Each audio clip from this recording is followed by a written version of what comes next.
Muhterem Başkanım, hoş geldiniz, şeref verdiniz. Selamünaleyküm. Ülkemizin dört bir yanında halkımızın 43. İl Müftüleri İstişare Toplantısı vesilesiyle depremde enkaz altında kurtarılmayı bekleyen vatandaşımıza Bismillahirrahmanirrahim.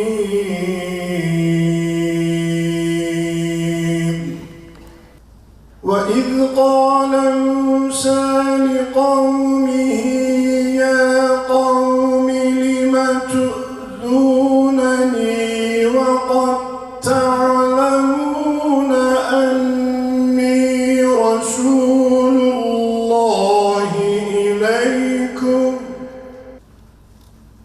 وَدِينِ الْحَقِّ لِيُظْهِرَهُ عَلَى الدِّينِ كُلِّهِ وَلَوْ كَرِهَ الْمُشْرِكُونَ.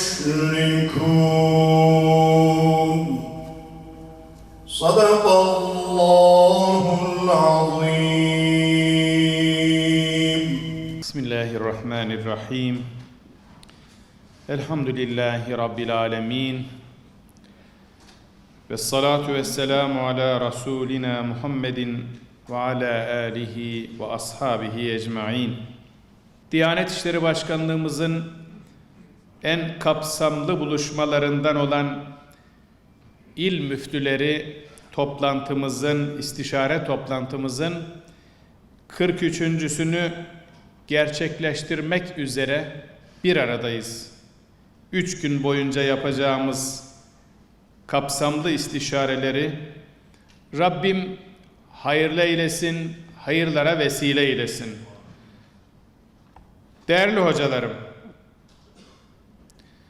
bugün dünyamız sosyal, kültürel, siyasi ve iktisadi açıdan devasa krizlerin kuşatması altında tarihin en zor dönemlerinden birini yaşamaktadır. İnsan hayatının, onurunun, hukukunun hiçe sayıldığı, güçlü olanın zayıf olanı ezdiği, kan donduran görüntülerin yürekleri parçaladığı bir gündemin içerisindeyiz. Bir asra yakındır kanayan yaramız Filistin bugünlerde yine işgalci İsrail'in haksız, hukuksuz ve insafsız saldırılarına maruz kalıyor. Müslümanların idaresi altında asırlarca tam anlamıyla Darüsselam olan Kudüs ve çevresi Siyonizmin 75 yıldır devam eden işgali neticesinde bugün insanlığın vicdanını parçalayan acılara sahne oluyor. Daha açık ifadesiyle Siyonist bir terör örgütü. Tüm dünyanın gözü önünde cinayetler işliyor. Teröristler. İşgalci İsrail tam anlamıyla bir soykırım yapıyor. Gazze'de, Batı Şeria'da, Kudüs'te ve Filistin'in diğer bütün şehirlerinde bir milleti topyekün yok etmeye çalışıyor. Amacı bu. Geçmişte yaşadığı soykırımı sanki kendilerine Müslümanlar yapmış gibi adeta onun intikamını alıyor. Ama kendisine soykırım yapanlar şu anda onların soykırım yapması için destek veriyor. Anlaşılır gibi değil. Filistinli bebekler gün yüzü görmeden ölümle tanışıyor. Ve enkaz altında binlerce, on binlerce masum insan feryat ediyor, can veriyor. Her gün kucaklarında cansız yavrularıyla annelerin feryadı gök kubbeyi titretiyor. Yüzlerce aile dünyanın gözleri önünde bütün fertleriyle birlikte yok oluyor. Aileler yok oluyor. Yazıklar olsun ki Birleşmiş Milletler başta olmak üzere uluslararası bütün kuruluşlar bu vahşeti seyretmekle yetiniyor. Lanet olsun ki Amerika Birleşik Devletleri ve Avrupa ülkeleri ise İsrail'in işlediği katliamlara koşulsuz destek açıklamaları yapıyor. Böyle bir vahşetin karşısında savunduğunu iddia ettiği bütün değerleri ayakları altına alan Batı artık iflas etmiştir. Filistin'in işgal edilmesinden bu yana İsrail'e tam destek veren bazı güç merkezlerinin önde gelenlerinin de aynı batıl inanca mensup olduklarını görüyoruz. Bütün dünyayı felakete sürükleyen Yahudi Siyonizminin arkasında biraz önce ifade ettiğim gibi evangelizm yani Hristiyan Siyonizmi vardır. Bu yüzden Gazze'nin masum çocuklarının vahşice katledilmesi onlar için bir anlam ifade etmiyor. Zira onların sözlüğünde hak, hukuk, ahlak, vicdan gibi kavramlar sadece Siyonizmin çıkarlarını garanti altına almak için kullanılan araçlardır. Bilmeliyiz ki bunlar Gazze ile Kudüs ile Filistin'de yetinmeyecekler. Sapkın inançlarının peşinde bütün yeryüzünü yaşanmaz hale getirmeye devam edecekler. Bu çağın en büyük talihsizliği zulme, haksızlığa, katliamlara ve soykırımlara zemin hazırlayan küresel bir sömürü sisteminin her alanda hayatı kuşatmış olmasıdır. Bugün insanlığın en temel sorunu küresel ırkçı emperyalizmdir. Dolayısıyla yeryüzünü yeni bir ahlaka, hukuka ve medeniyete kavuşturmak şarttır. Bugün zulüm ve kötülükle kirletilen küresel maşeri vicdanın tedavi edilmeye ihtiyacı vardır. Hiç şüphesiz İslam'ın evrensel hakikatleri bu noktada insanlık için en büyük imkandır. İslam sadece Müslümanları değil, bütün insanları muhatap alan ve bütün insanları huzura, barışa, mutluluğa kavuşturmayı amaç edinen bir sistemdir. Dünyanın her yerinde herkes için aynı evrensel değerleri savunan ve yaşatmaya çalışan bir barış ve esenlik dinidir İslam. Nitekim İslam'ın hakikatleriyle inşa edilen asil bir medeniyetin himayesinde insanlık, Maveraünnehir'den Endülüs'e, Hint alt kıtasından Batı Sahra'ya kadar uzanan devasa bir coğrafyada asırlar boyu huzur ve güven içinde yaşamayı tecrübe edinmiştir. İslam coğrafyası din, dil, ırk, mezhep farkı gözetmeksizin bütün farklılıklarıyla bir arada yaşamanın en güzel örneklerine sahne olmuştur. Tarih bunun şahididir. Yeryüzünü daha adil, daha huzurlu ve daha güvenli bir yer haline getirmek elbette mümkündür. Çünkü tarihte bu olmuştur.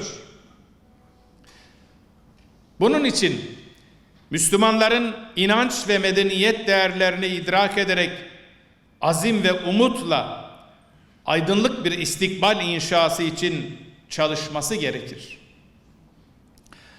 Ezilmişlik duygusundan sıyrılarak cesaret ve özgüven ile imkanlarını seferber etmesi gerekir Müslümanların.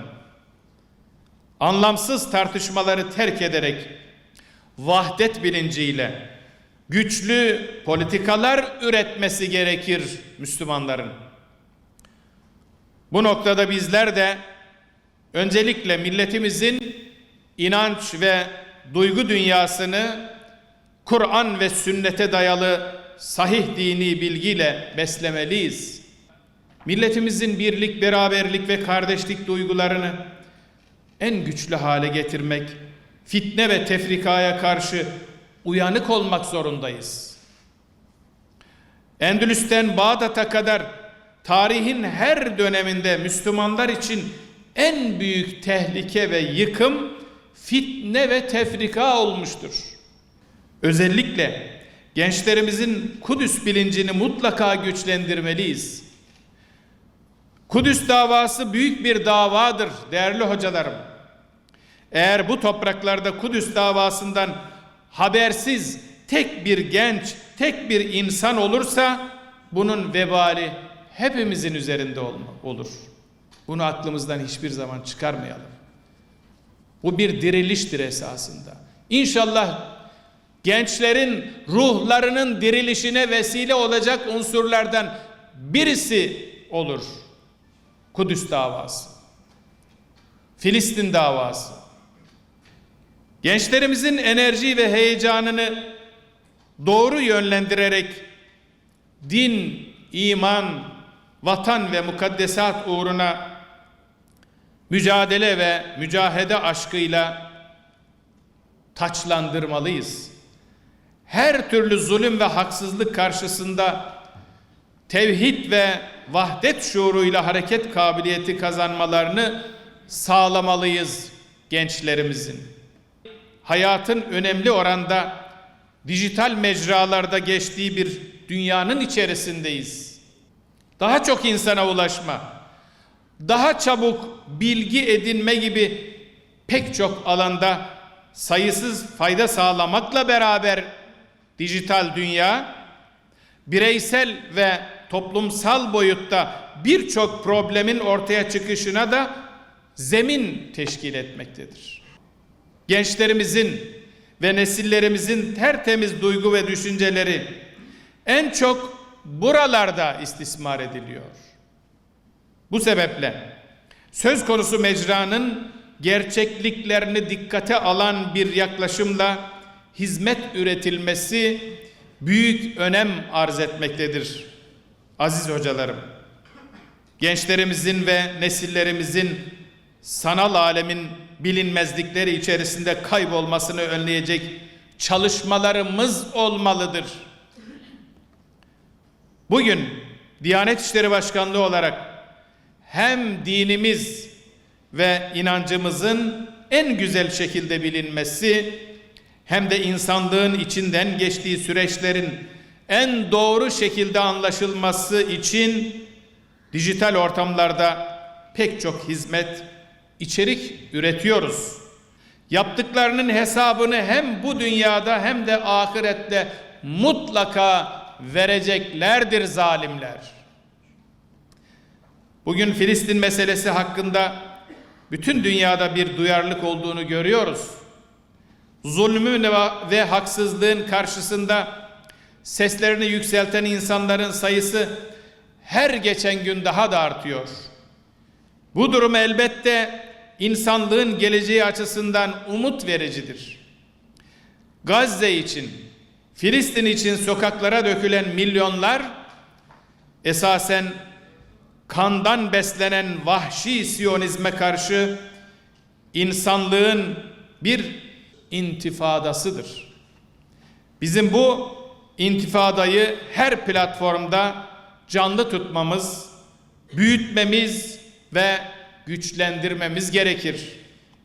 Bizlere düşen her türlü zulüm, haksızlık ve kötülük karşısında kararlı bir şekilde durabilmektir. Nitekim bizim inancımızda kim olursa olsun mazlumun yanında yer almak, şunu daha açık anlaşılsın diye söyleyeyim. Zalim Müslüman, mazlum gayrimüslim olsa dahi biz inancına bakmayız, mazlumun yanında yer alırız. O mazlumu zalime karşı kurtarırız, koruruz. Bizim inancımız bunu emrediyor bize. Muhtaca el uzatmak, zulmün ve zalimin karşısında durmak, kötülük ve haksızlıkla mücadele etmek her mümin için farzdır ve asla ihmal edilemez.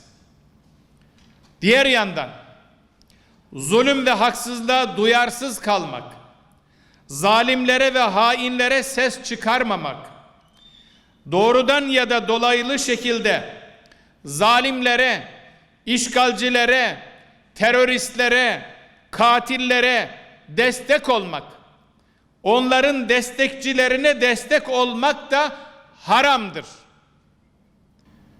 Diyanet İşleri Başkanlığı olarak bizler bu süreçte tüm imkan ve gayretlerimizle Filistin için çalışmaya devam ediyoruz. Mazlumlar için, masumlar için çalışmaya devam ediyoruz. İşgalcileri destekleyen firmalara yönelik boykot kararı aldık ve halkımızı da bu boykota davet ettik. Bu kararımız çok ciddi bir karşılık buldu ama bu kesintisiz devam etmeli. Buradan hem sizlere hem sizler vasıtasıyla bütün milletimize, sesimizin ulaştığı bütün kardeşlerimize sesleniyorum. Bu boykot hiç kesilmeden devam etmeli. Diyanet İşleri Başkanlığı uhdesinde görev yapan bütün hocalarımızdan teşekkür ediyorum. Allah hepsinden razı olsun. Rabbim hepinizden razı olsun. O kadar fedakarane çalışmalar yaptınız ki hep yüzümüzü ak ettiniz. Her yerde bu iftihar tablosunu anlatmamıza sizler vesile oldunuz. Allah sizden razı olsun. Cenab-ı Hak niyetimizi halis, azmimizi kavi, istikametimizi daim, hizmetlerimizi bereketli eylesin. Vesselamu aleyküm ve rahmetullahi ve berekatuhu.